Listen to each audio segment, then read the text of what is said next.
chosen one, lock your attention on this message right now. That voice in your head telling you that you were too much, that you were the reason everything fell apart, silence it immediately.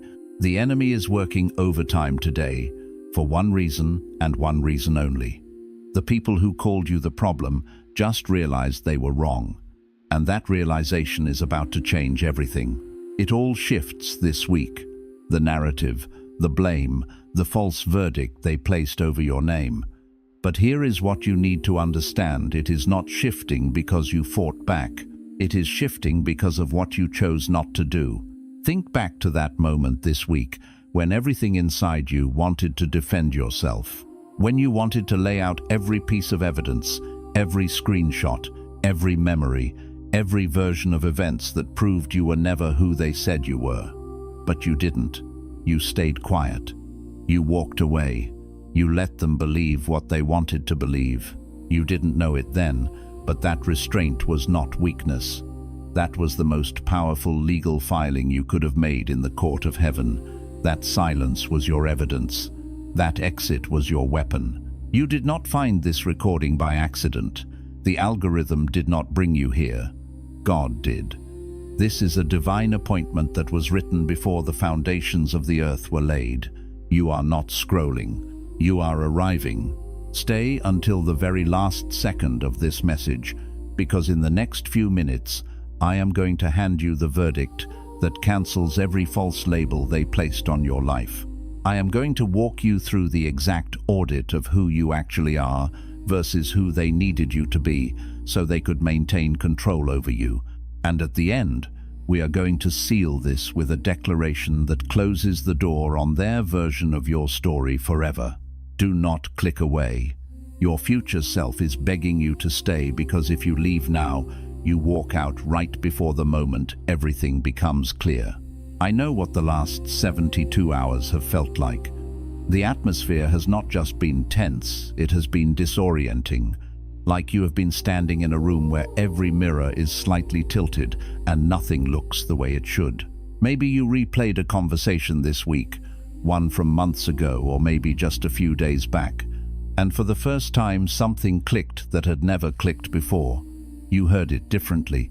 You saw the dynamic for what it actually was. Or maybe someone came back.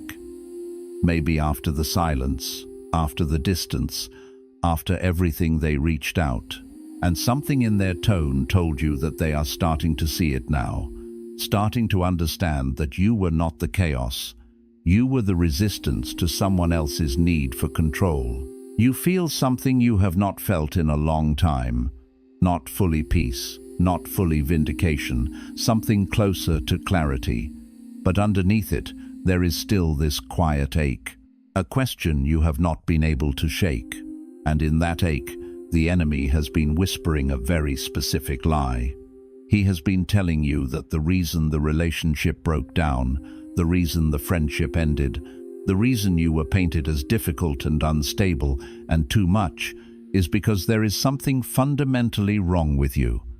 He has been replaying that moment when you raised your voice, that moment when you finally said enough, that moment when you stopped shrinking to make someone else feel large. And he is telling you that was proof. That was the evidence that they were right about you all along. But I need you to hear what the scripture actually says about this moment. Romans 8:33 says, "Who will bring any charge against those whom God has chosen? It is God who justifies." Listen to that. Who will bring a charge against those God has chosen? Not a person, not a narrative, not a group of people who needed a villain to protect their story. God is the justifier, not them. And God has already read your file.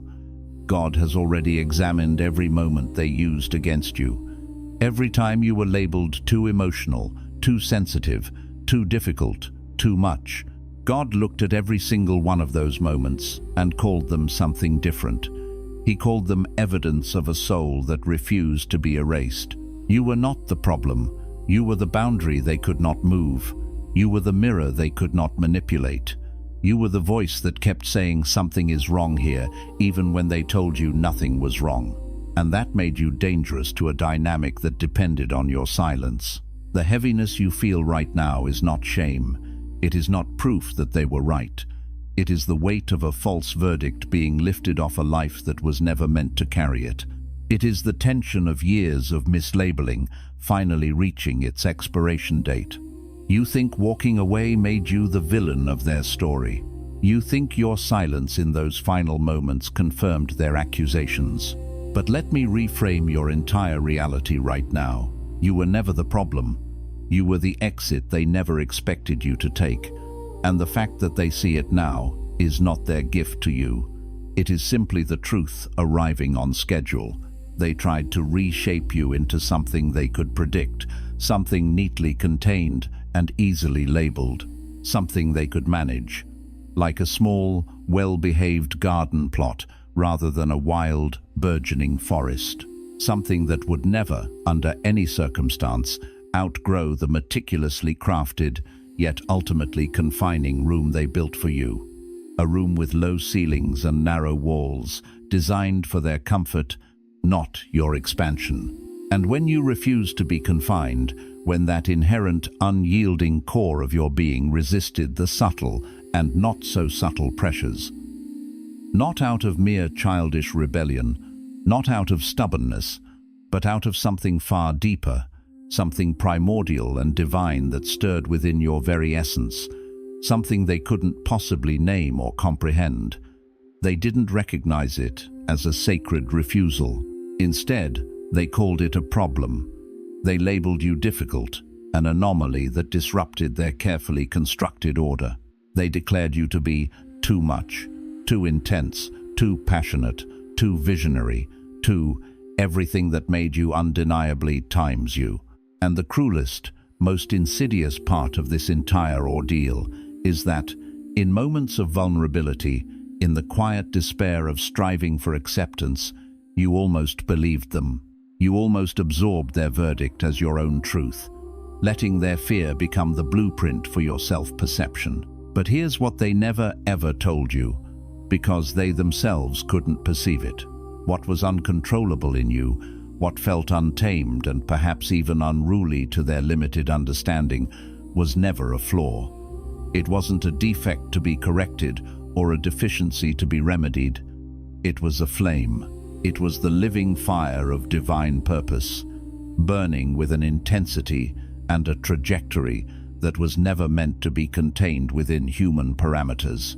And the fundamental truth about fire, whether it's the spark of creation, the inferno of transformation, or the gentle glow of revelation, is this: you cannot tame it.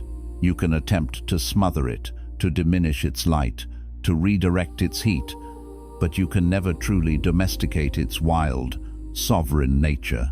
You can only step back in awe and reverence and watch it burn toward its predestined purpose, blazing a path that only the divine architect could have charted.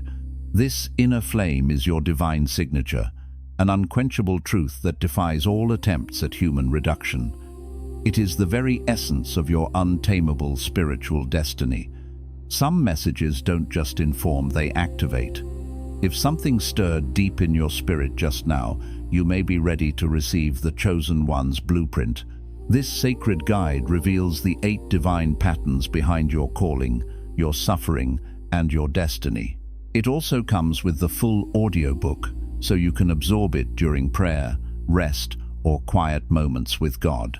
And for those called to speak His truth, you'll also receive Activating Your Prophet Mantle, a powerful bonus ebook for those carrying a prophetic assignment. The link is in the first pinned comment, but only for a limited time. Now stay with me, truly lean in, because what's underneath all of this, beneath the layers of misunderstanding and misplaced judgment, is the profound thing most people spend an entire lifetime trying to understand and never quite reach. The people who tried to control you, who attempted to fit your boundless spirit into their small boxes, they weren't, in the vast majority of cases, malicious villains plotting your downfall. Their actions were not born of inherent evil, but of something far more common and tragically human. They were afraid. Fear, in its myriad forms, is the silent, pervasive engine behind every single attempt to reduce a person, to diminish their light, to confine their potential. When someone encounters a spirit, a capacity, a unique design they cannot fully grasp, when they cannot locate you neatly inside the comfortable, predictable categories and paradigms they've painstakingly built for the world, categories that provide them a sense of safety and control, it produces a visceral, almost primal, kind of panic within them. This panic isn't always loud.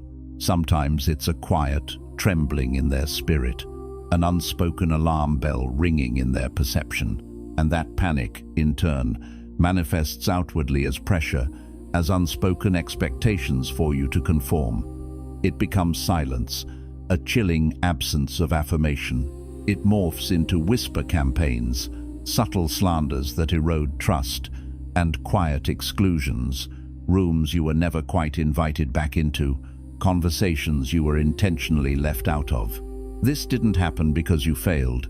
It happened because your very presence, your undeniable light, your untamed authenticity, exposed something in them they weren't yet ready or willing to face. Perhaps their own unfulfilled potential, their own unaddressed fears, or the limitations of their own worldview. Your truth became a mirror they couldn't look into for too long. Think about the story of David, long before the crown, long before the triumphs and the renown that echoed through the ages. Before he stood as king, he was simply a shepherd boy, a son his own father, Jesse, seemingly forgot to call when the revered prophet Samuel arrived with a divine mandate.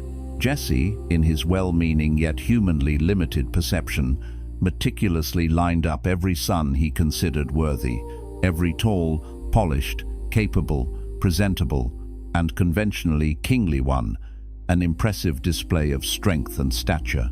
And not once, amidst this parade of potential, did he think to mention the youngest boy, the one tending sheep alone in the solitude of the field, the one who spent his days singing psalms of adoration to God in the open air under the vast, dark canopy of night, honing a heart of worship and courage in obscurity.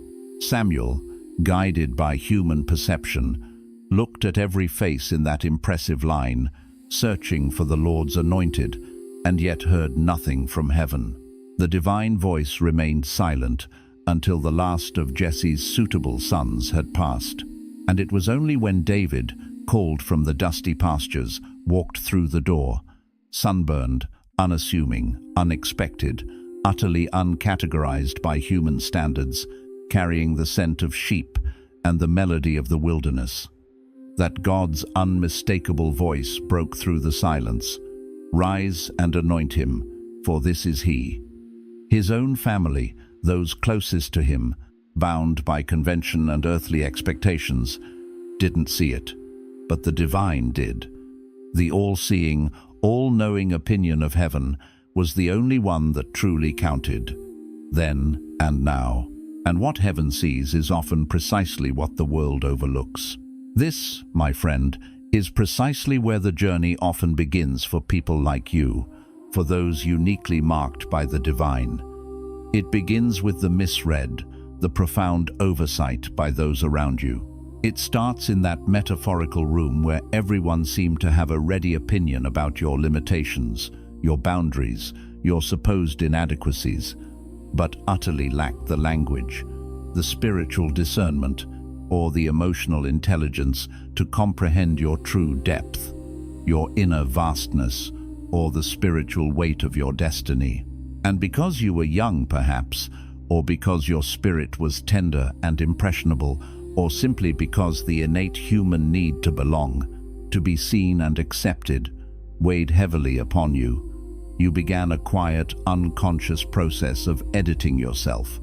You started to make yourself smaller, to dim your light, to soften your edges. You learned, with a heartbreaking proficiency, to walk quietly, almost imperceptibly, through spaces that were never truly built for the full, magnificent, unedited version of you. You adapted, and for a while, In a superficial sense, it worked. You managed to keep the peace, to avoid the painful friction of standing out. You stayed in your perceived lane, striving to conform. But even as you sought external harmony, your internal lane kept shrinking, constricting around your spirit. And deep within you, in that sacred place where your true self resides, something profoundly, irrevocably knew it. A quiet alarm bell rang in your soul, reminding you that you were becoming a diminished version of your intended self. But here is where the narrative goes even deeper, touching a more painful and intricate layer of spiritual truth. The editing, the self-diminishing, wasn't merely an external performance, a facade you presented to the world to navigate difficult spaces. That's what makes this journey so layered, so exquisitely painful to reflect upon, and yet so vitally important to acknowledge and name. Over time, the insidious nature of this process meant that you didn't just learn to hide from others, to camouflage your true self from their scrutiny. You learned, tragically, to hide from yourself. You internalized their judgment, their perceived ceiling for your potential, and insidiously began building the architecture of your entire life beneath that self-imposed, externally reinforced limit.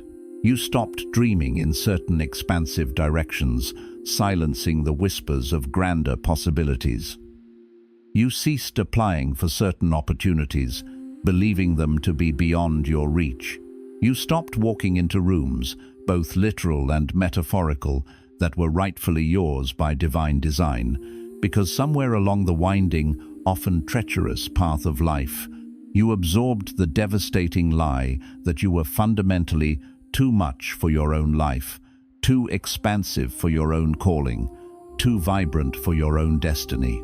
And at this point, the true enemy, the spiritual adversary, the one who seeks to steal, kill, and destroy, didn't have to lift a finger, didn't have to launch a single external attack. The agreement with limitation had already been made within your own heart. The contract of smallness had already been signed by your own hand. You had, tragically, become your own most formidable limitation, a prisoner within a self-constructed cage. What most people fail to realize, often until profound spiritual awakening, is that this internal agreement is the most effective, most insidious, and most destructive strategy the enemy consistently employs. It's not about overt, external attacks that can be easily identified and resisted. It's not about visible opposition that presents a clear target for spiritual warfare. No, the enemy's masterstroke is internal agreement, the subtle whisper, the insidious suggestion that takes root within the fertile soil of our own insecurities and past wounds, eventually blossoming into a conviction that feels like our own thought. Because when the war moves inside, when the battleground becomes the landscape of your own soul, you can't readily point at a specific person who is the problem. You can't identify a clear, singular moment of attack that can be repelled. You simply feel this quiet, persistent, pervasive sense that you are the fundamental problem, that if only you were different, less intense, more amenable, more conforming, things would miraculously be easier, smoother, more harmonious. That if only you were less of who God made you to be, the world would somehow receive you with open arms rather than with caution or critique. And that belief, that quiet, devastating, soul-crushing belief, becomes a prison far more inescapable than any forged from iron bars. It's a prison built of lies, conviction, and self-denial, a cage whose boundaries are defined by your own agreement with limiting narratives. Stay with me, because what's coming next is not just another observation. It is the radical, liberating insight that holds the key to breaking that very prison open, not through brute force, but from the inside out, shattering the illusion of your confinement. The truth, the profound, liberating truth, that heaven has been patiently, eagerly waiting for you to receive and fully embrace, is this: you were never, ever designed to be universally receivable by everyone. This is not a consolation prize for your rejections. It is not a gentle balm for your wounds. This is, in its most powerful spiritual sense, a sacred commission. Understand this deeply. There are indeed people who are called to broad audiences, whose message resonates with almost everyone, who walk gentle paths paved with widespread acceptance and open doors that swing wide at their approach. Their purpose is to cast a wide net, to bring many into a general understanding. And then, there are people like you, people who are called to carry something so profoundly specific, so divinely weighty, so inherently counter to the prevailing currents and popular narratives of the age, that their very presence, their authentic expression, will inevitably and consistently produce resistance, discomfort, and even outright rejection in spaces that are simply not their assigned territory. You were never truly rejected times from times your purpose, as if you were somehow unworthy or rerouted. No, you were often rejected times toward times it. Every door that emphatically, perhaps even painfully, closed on you was, in fact, a sovereign, divine redirection, steering you with precision toward your true alignment. Every room that quietly, subtly, or even overtly pushed you out was, in essence, heaven quietly, lovingly, yet firmly pulling you forward, drawing you closer to the spaces where your specific light is not just tolerated, but desperately needed and profoundly celebrated. This is the difference between being a gentle stream and a raging river. Both are water, both are vital, but their paths and their impact are vastly different, and not every landscape can contain both. Consider, for a profound example, the figure of John the Baptist. He didn't emerge from the established temple system, the esteemed religious institutions of his day, or the polished corridors of recognized spiritual authority. He didn't come through their schools or their carefully curated ordination processes. Instead, he burst forth from the raw, untamed, desolate expanse of the wilderness. The very structure that, by all human logic, should have recognized him first. The religious establishment, the gatekeepers of sacred tradition and ritual, simply could not categorize him. His appearance was jarring. He wore rough camel hair, a stark contrast to their fine priestly robes. He ate locusts and wild honey rather than partaking in their ceremonial feasts. He preached not from the ornate pulpits of Jerusalem, but in the open, unyielding desert, to people who had to actively, intentionally, and often arduously walk to find him. And the ones who made that journey, who endured the dust and the heat to seek him out, they were the ones whose hearts were ready, whose spirits were prepared to receive his radical message of repentance and baptism. The ones who stayed comfortably in the city, who critiqued him from a safe distance, dismissing him as a madman or an eccentric, perhaps even mocking his unconventional ways. They were, tragically, the very ones who later demanded his head. What you've experienced, in its deepest spiritual sense, isn't rejection as a personal failing. It's the wilderness doing its profound, often uncomfortable, work within you and around you. It is preparing you, not for universal acceptance, but for the specific, hungry, receptive people who will make the sacred journey to walk to find you, because their souls instinctively recognize the truth you carry. And this leads us to something most people entirely miss, a subtle yet critical connection that often goes unacknowledged.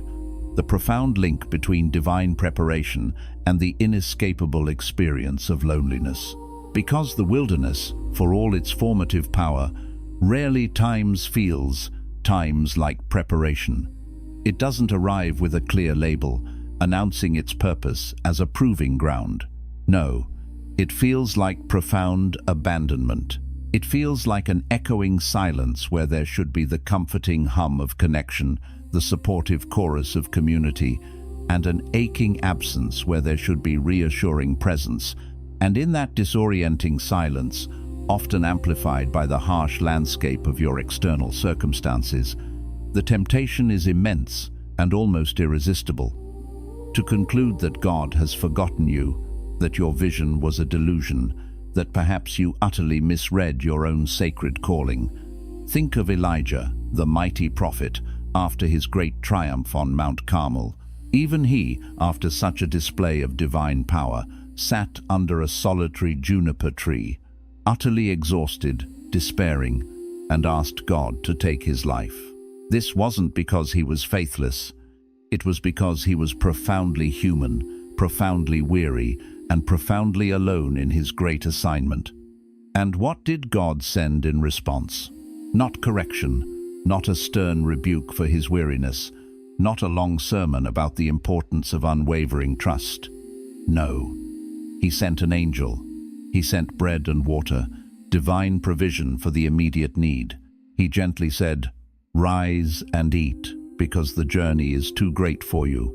Sometimes the most prophetic, most profound thing God speaks into the heart of your wilderness experience isn't a grand vision of the distant future or a booming declaration of what is to come.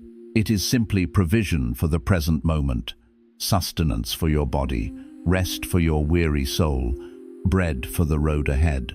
It is the quiet assurance that you are seen, even in your isolation, and that you are sustained, even in your despair. For it is in this stripped-down space that we truly learn to depend not on human affirmation, but on divine sustenance, forging an unshakable bond with the one who called us. What's coming in just a moment will likely challenge you in a way you didn't expect, and it should. This isn't meant to be a comfortable truth, but a catalytic one, because here is precisely where we must go, deeper than mere comfort, deeper than the soothing balm of understanding past wounds. Here is where the message pivots, becoming less about what times did to you, less about the external forces that shaped your path, and more, profoundly more, about what times you've been doing to yourself, times in response to those experiences. This is the mirror that must be faced. You took the painful rejection, the experience of being cast aside, and tragically, unconsciously, turned it into a core component of your identity. You internalized the silence, the void where affirmation should have been, and allowed it to become a self-definition, a quiet pronouncement about who you are and what you're worth. You looked at every door that didn't swing open, every opportunity that slipped away, every relationship that fractured, and instead of seeing it as evidence of your unique specificity, your distinct divine design, you decided it was irrefutable proof of your unworthiness, your inadequacy, your inherent flaw. And so, burdened by these self-assigned conclusions, you've been carrying something that was never, ever yours to carry. You've carried grief over rooms that were never divinely meant to hold the magnitude of your spirit. You've carried mourning over relationships that, in heaven's grand design, were always intended to be transitional, season-specific, serving a temporary purpose before yielding to new alignments. You've spent precious energy, time, and emotional capital striving relentlessly for validation, for affirmation, for acceptance from people whose true assignment in your life was never to affirm you unconditionally, but rather to refine you, to sharpen your edges, to burn away anything that wasn't authentically you, preparing you for a higher calling. This is the costly toll of misunderstanding your own journey. This is the very cycle that must be not just acknowledged, but explicitly named and brought into the light, if it's ever going to be decisively broken. Because you cannot, no matter how much effort you exert, no matter how much discipline you muster, no matter how determined or devoted you become, outwork a wrong identity. You can push harder, strive longer, pray more fervently, engage in endless self-improvement, and still find yourself returning time and again to the same emotional territories, the same patterns of self-doubt and seeking external approval, because the deep root of a foundational, misaligned identity hasn't been touched, hasn't been uprooted. This